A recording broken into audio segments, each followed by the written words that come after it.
शारदीय नवरात्रोत्सव प्रथम दिन श्री शैलपुत्री माता दुर्गेचे पहिले रूप शैलपुत्री या नावाने ओळखले जाते। ही नवदुर्गांपैकी पहिली दुर्गा आहे। पर्वतराज हिमालयाची मुलगी म्हणून जन्म घेतल्यामुळे तिला शैलपुत्री असे नाव पडले आहे। नवरात्रीच्या पहिल्याच दिवशी तिची पूजा आणि आराधना केली जाते। या पहिल्याच दिवशीच्या पूजेत संत महंत आपल्या मनाला मूलाधार चक्रात स्थिर करतात। या दिवसापासून त्यांच्या योग साधनेला सुरुवात होते। या दुर्गेच्या उजव्या हातात त्रिशूळ आणि डाव्या हातात कमळाचे फूल आहे। आपल्या पूर्वजन्मात तिने प्रजापती दक्ष राजाची कन्या म्हणून जन्म घेतला होता। त्यावेळी तिचे नाव सती असे होते। तिचा विवाह शंकराशी झाला होता। एकदा राजा प्रजापतीने मोठा यज्ञ केला। या यज्ञासाठी त्याने सर्व देवदेवतांना निमंत्रित केले होते, परंतु त्याने शंकराला निमंत्रित केले नव्हते। आपले वडील मोठा यज्ञ करणार असल्याचे समजल्यावर सतीला तिथे जाण्याची तीव्र इच्छा झाली।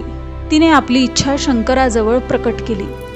तेव्हा शंकराने तिला सांगितले की प्रजापती दक्ष काही कारणास्तव माझ्यावर नाराज आहेत। त्यांनी सर्व देवदेवतांना यज्ञासाठी बोलावले आहे, परंतु मला मुद्दाम यज्ञाचे निमंत्रण दिले नाही। अशा परिस्थितीत तू तिथे जाणे मला योग्य वाटत नाही।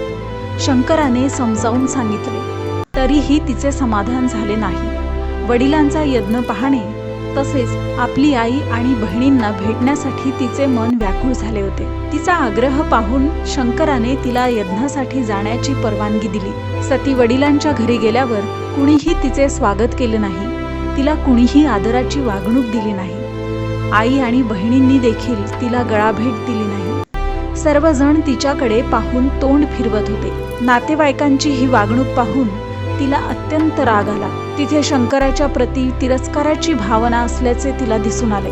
दक्षाने शंकराविषयी काही अपमानकारक शब्दही वापरले होते। हे सर्व पाहून ती रागाने संतप्त झाली आणि शंकराने सांगितले तेच योग्य होते असे तिला वाटले। आपण इथे येऊन खूप मोठी चूक केली आहे याची जाणीव होऊन नवऱ्याचा अपमान सहन न झाल्याने तिने स्वतःला योगाग्नीत जाळून घेतले। याची माहिती शंकराला मिळाल्यावर त्याने लगेच आपल्या गणांना पाठवून प्रजापतीचा संपूर्ण यज्ञ उद्ध्वस्त केला।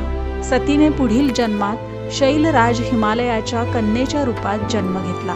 यावेळी ती शैलपुत्री या नावाने प्रसिद्ध झाली। पार्वती, हेमवती हे तिचेच नाव होते। शैलपुत्री देवीचा विवाह देखील शंकराशी झाला होता। पूर्वजन्माप्रमाणे या जन्मीही ती शंकराची अर्धांगिनी बनली।